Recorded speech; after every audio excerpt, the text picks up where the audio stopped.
안녕하십니까, 민웅입니다. 오늘은 지난 시간에 이어 덴틴 파우더를 이식하여서 오픈 힐링이 되는 경우 덴틴 파우더가 잘 오가니제이션 되고 이식된 전체 볼륨이 유실되지 않고 치유됨을 4년 경과된 증례로 소개해 드린 적이 있습니다.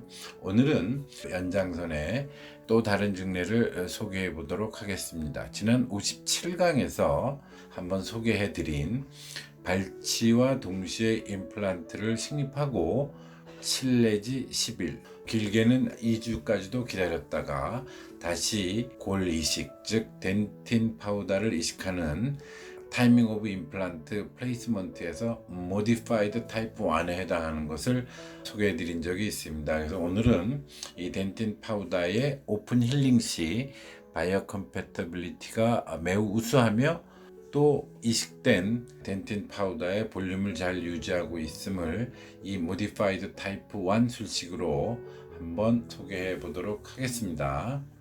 하악 우측 제2대구치입니다. 발치하였고 지난번 시간과 마찬가지로 이렇게 클래비큘라 인시전을 통해서 추가적인 플랩을 릴리징해서 또는 버티컬 릴리징을 해서 플랩을 어드밴스먼트 시키지 않고 플랩 리플렉션을 한 후 발치와의 이미디어트 임플란트를 링괄 본의 기준으로 해서 식립하였습니다. 이렇게 식립함으로써 다음에 뼈 이식을 할 디펙트의 타입을 좀 더 구분할 수가 있겠죠. 그래서 파우더 타입이 용이할지 블록 타입이 용이할지 저희가 판별할 수 있겠습니다.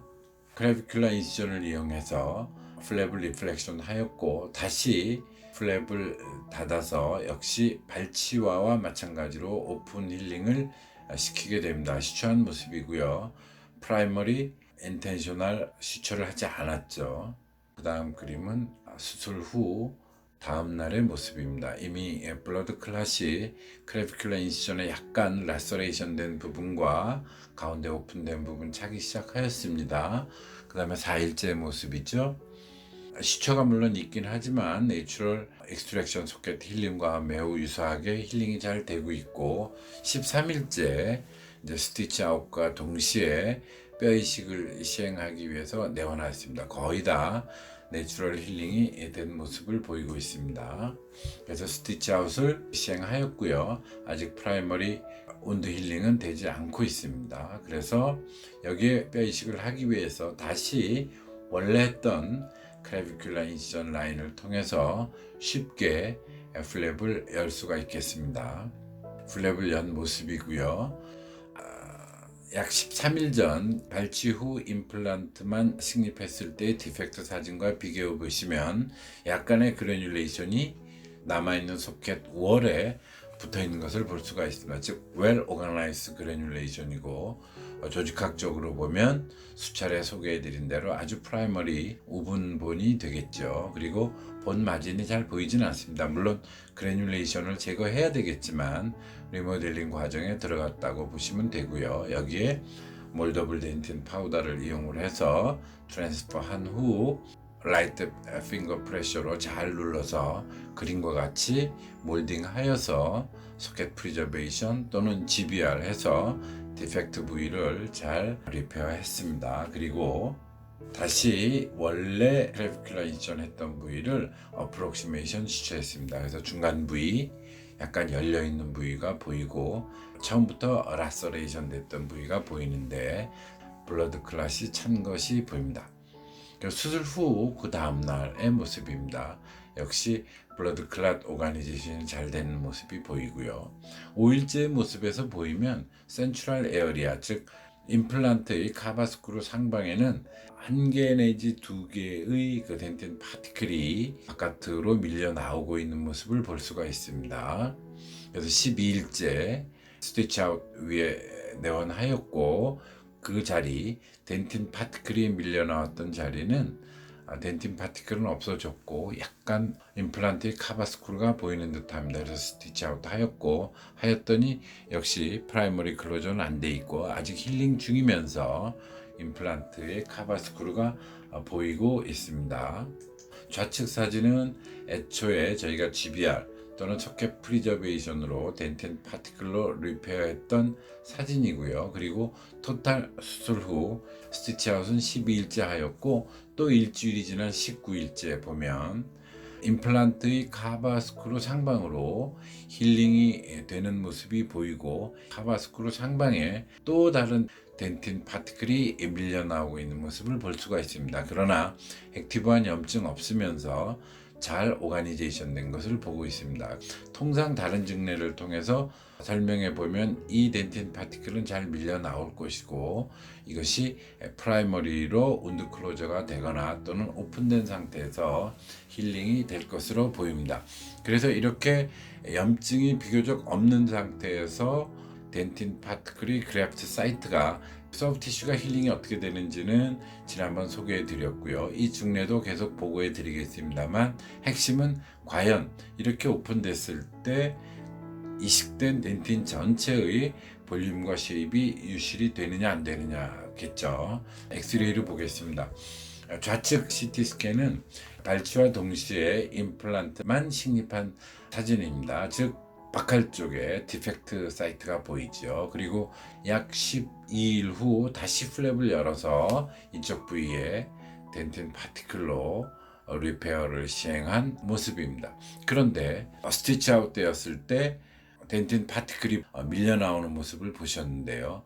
약 다시 20일 경과 후에 CT 사진에는 이 바칼 쪽에 리페어했던 덴틴 파티클의 모습이 이 디펙트 사이트에서 전혀 유실되거나 소실되지 않고 볼륨과 쉐입을 잘 유지하면서 이식체가 안에서는 파우더의 모습을 잃어버리면서 즉 리접션 되면서 리모델링, 본 포메이션을 하고 있는 것으로 보입니다. 좀 더 쉽게 보기 위해서 컨트라스트를 달리해 보면 좌측 사진이 이식했을 때의 초기 모습이고요. 그 다음에 약 20일 후의 모습입니다. 즉 오픈 힐링이 된다 하더라도 염증을 불러일으키지 않으면서 이식된 덴틴 파티클의 볼륨과 쉐이프는 잘 유지하고 있다. 그러면 왜 그런가를 한번 보겠습니다. 저희가 여러 논문에서 저희가 이 덴틴 파티클에 대한 히스토모르포메트릭 스타디 또는 히스톨로직 이밸루에이션을 보고해 드린 바가 있는데 즉 진지바와 카바스크루 사이에 있는 연조직과 그 사이에 있는 덴틴 파티클을 조직 검사를 해보면 연조직과 덴틴 파티클의 상관관계를 알 수가 있습니다. 여기가 덴틴 파티클이고요. 이게 진지바 검 티슈인데요. 그 경계 부위를 보면 파이브러스 갭이 없습니다. 셀룰러 어디전을 하고 있어서 우리가 이걸 아포뉴로시스라고 하는데요. 바이오 컴패터빌리티의 최상층에 있습니다. 그리고 검 티슈 안에 이런 조직 안에 있는 덴틴 파티클을 보면 덴틴 파티클과 소프트 티슈가 well developed fibrous tissue 캡슐로 둘러싸여 있습니다. 즉 바이오 컴패터빌리티가 매우 우수하다는 것이죠. 이렇게 두 가지 형태의 매우 우수한 바이오 컴패터빌리티를 가지고 있기 때문에 운드 힐링에 별 지장을 주지 않고 있으며 비록 오픈 운드라 하더라도 설사 이런 파이브러스 캡슐에 의해서 보호받지 못한다 하더라도 덴틴 파티클은 well organized blood clot 내에서 지금 보시는 바와 같이 리접션이 아닌 셀프 디그레데이션 되고 있습니다. 즉 주변에서 올라온 블러드 서플라이를 받아서 콜라제너스 네이처의 덴틴 파티클이 셀프 디그레데이션 되면서 주변 파이브러스 콜라제너스 티슈와 거의 동화돼서 같은 티슈로 움직이고 있는 것을 보이고 있죠. 즉 이렇게 디그레데이션 되는 또 경계 부위는 셀룰라 인필트레이션에 의해서 아주 훌륭한 바이오 컴패터빌리티를 보이고 있습니다. 즉 이런 조직학적인 백그라운드를 근거로 해서 임상적으로 오픈 운드 힐링을 시키고 있음에도 불구하고 내추럴 익스트랙션 소켓 힐링과 아주 유사한 모습으로 잘 치유되고 있다, 이렇게 얘기할 수 있겠습니다. 이 덴틴 파티클과 연조직 치유의 상관관계에 더해서 저희 덴틴의 경우 발치한 치아를 사용할 때는 약 7일 정도의 시간이 소요되므로 먼저 이렇게 모디파이드 타입 1 프로시저, 즉 임플란트를 승입해 놓고 기다리는 동안에 내추럴 힐링도 되지만 혹시 모르는 크로닉 또는 에큐트 인플라메이션이 남아있다 하더라도 빠져나갈 수 있는 시간을 벌 수 있으며, 또 임플란트를 심으면서 저희가 리페어할 본 디펙트의 타입을 저희가 알 수 있기 때문에 파우더 타입, 몰더블 타입 또는 블록 타입 등 저희가 필요한 이식제를 선택을 할 수가 있겠습니다. 결과적으로 덴틴의 바이오 컴패터빌리티와 환자의 피와 잘 섞이는 웨더빌리티 때문에 비록 오픈 운드 힐링을 한다 하더라도 내추럴 익스트랙션 소켓과 유사하게 힐링이 되면서 리페어된 덴틴 파티클의 볼륨과 쉐이프를 잘 유지해서 리모델링, 즉 본 포메이션 단계로 넘어간다, 이렇게 소개해 드릴 수 있겠습니다. 감사합니다. 어민영이었습니다.